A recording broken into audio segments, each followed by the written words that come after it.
우리가 사용하는 용어 중에 춘화현상이라는 것이 있습니다. 춘화현상은 가을에 씨앗을 준비하고 그 씨앗을 잘 준비했다가 심어서 적당한 상황 속에서 싹이 나고 열매 맺고 꽃이 피는 현상을 춘화현상이라고 한다. 그러나 넓게 보면 봄에 꽃이 피는 것, 그런 현상을 춘화현상이라고 이야기를 합니다. 그 꽃은 사실은 그냥 피는 게 아니라 그런 과정이 있어야 되고 기다림이 있어야 되고 그런 고통이죠. 그런 과정들을 다 거치고 난 다음에 꽃이 피더라. 오늘은 맥주감사주일, 맥주절입니다. 맥주절기를 지키는 몇 가지 중요한 의미가 있는데 보리와 비를 추수한 첫 열매로 그렇게 감사절기를 지키는 거죠. 춘화현상의 과정을 지나 열매를 맺게 하시고 거두게 하신 하나님이십니다. 그냥 단순히 한 부분만 이야기하기 위해서 춘화현상을 얘기한 게 아닙니다. 우리는 그런 연속선상의 그 과정을 거친 다음에 우리는 열매를 얻을 수 있고 그리고 하나님께 영광을 드리는 삶을 살 수 있는 거죠. 절기에서 중요한 것은 그렇게 우리에게 필요한 것을 수확하게 하신 하나님께 감사드리는 것보다도 더 중요한 것이 있는데 그건 다른 것이 아니라 하나님의 은혜입니다.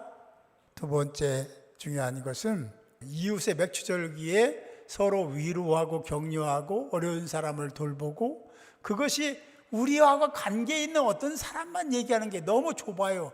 열방이 다 우리 대상이 그런 대상입니다. 그걸 모르면 안 돼요.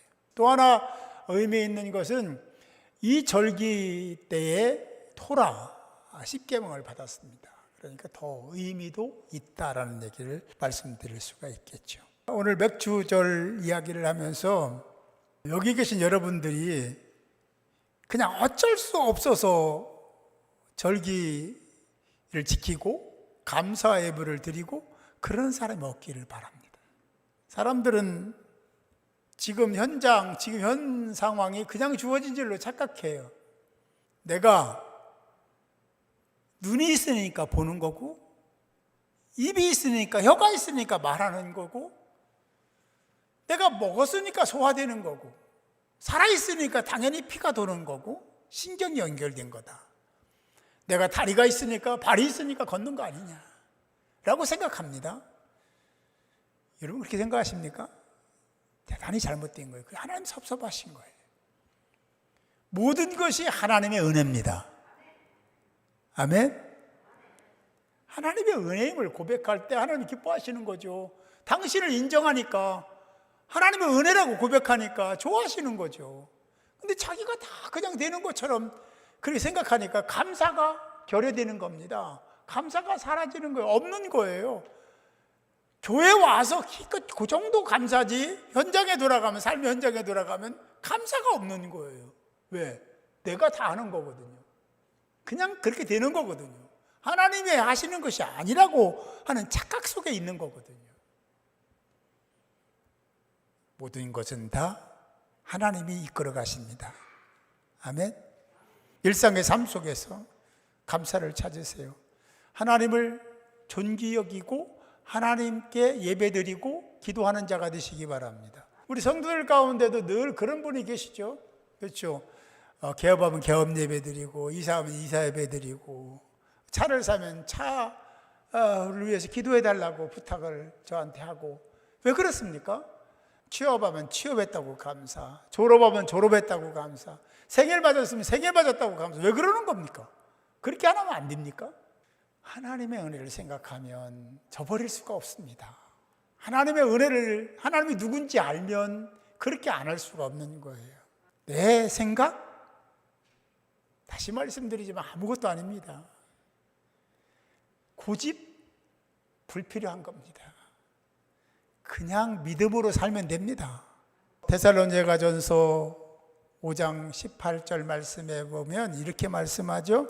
범사에 감사하라. 이것이 그리스도 안에서 너희를 향한 하나님의 뜻이니라.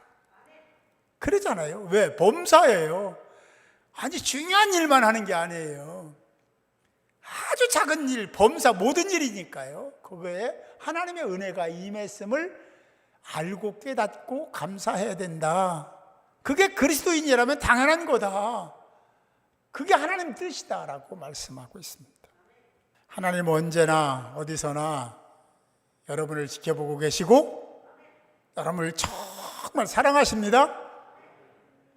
늘 감사를 찾으시기, 일상 속에 사시고, 일상 속에 늘 감사하다가 이런 절기에 감사하는 것이 너무 자연스러워야 되고 그래야 됩니다. 이 맥주절에 기억해야 될 것을 얘기합니다. 너희가 애굽에서 종되었던 것을 기억해. 신명기 16장에 나오는 얘기입니다. 종되었던, 은혜 받았던, 은혜를 하나님 베푸셨던 그것을 너희들은 왜 기억하지 않냐? 기억하라고 얘기를 하십니다. 그리고 오늘 본문도 나와 있지만 이 절기를 지키면서 이렇게 해야 된다고 말씀하시면서 뭐라고 하냐면 여호와께서 내게 복을 주신 대로 내 힘을 헤아려 자원하는 마음으로 예물을 드리고 라고 했습니다. 절기에 예물 드리는 건 너무 당연한 거예요. 아멘. 그런데 뭐라고 했냐면 전제가 네가 복을 받은 대로, 받은 만큼. 그러니까 어떤 사람은 1,000원도 진짜 귀한 분이 계십니다. 그렇죠. 어떤 분은 1억도 그렇게 큰 돈이 아닌 분도 있는 겁니다. 받은 은혜대로 하라고 했습니다.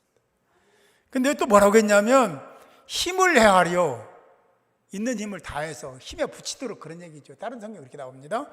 자원하는 마음으로, 자원하는 마음. 이거 아까워서 드리지 마세요. 안 받으십니다.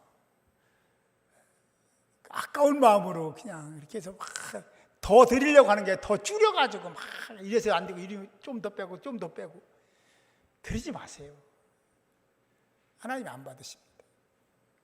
그런데 드릴 때는 자원하는 마음으로 기꺼이 드려라. 그때 하나님이 받으신다. 신명기 16장에 보면 여호와의 택하신 곳에서라는 장소를 얘기합니다. 저는 장소에 대한 것을 굉장히 깊게 보고 묵상합니다. 집에서 예배드리면 되죠. 어쩔 수 없어서 온라인 교회도 우리가 개척하지만, 왜냐하면 거기서부터 시작해서 목적은 오프라인으로 오는 겁니다. 거기가 전부가 아니에요. 그것마저도 안 하면 또 안 되니까 하는 거죠. 저는 그게 하나님 뜻이라고 생각합니다. 사랑하는 성도 여러분, 저와 여러분은 하나님의 백성입니다.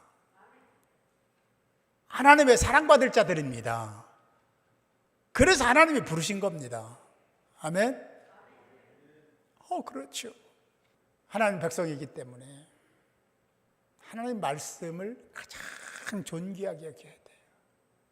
그 어떤 것보다도, 내 자존심보다도, 내 명예보다도, 내 권세보다도, 내 사업보다도, 내 자신보다도 먼저 그의 나라와 의를 생각하는 자가 되어야 될 줄 믿습니다. 이 절기에 우리가 다시 깨닫고, 우리가 추구하고 세상 사람들이 원하는 그것들과는 좀 관계가 없는 더 차원이 높은 다른 가치 속에 하나님 명령에 대하여 아멘 신앙으로 받아들이고, 그리고 이 맥주절도 그런 하나님의 명령임을 알고 지키고 행하는 자들이 되시기 바랍니다. 감사와 찬양은 신앙의 최고의 열매입니다. 감사와 찬양을 회복하시고 신앙을 잘 유지해서 하나님께 기쁨이 되는 복된 자들이 모두 되시기를 주님의 이름으로 축원합니다. 지금은 우리 주 예수 그리스도의 은혜와 아버지 하나님의 만극하신 사랑하심과 성령의 감화 감동 충만 역사하심이 오늘 맥주 감사 주일 예배를 드리며 그렇습니다, 그렇게 하겠습니다라고 작정하고 나아가는 사랑하는 성도 한 사람 한 사람의 인생 여정과 그 가정과 하는 모든 일들 속에, 그리고 이 교회와 교단과 민족 위에 이제로부터 영원토록 함께 하옵시기를 간절히 축원하옵나이다.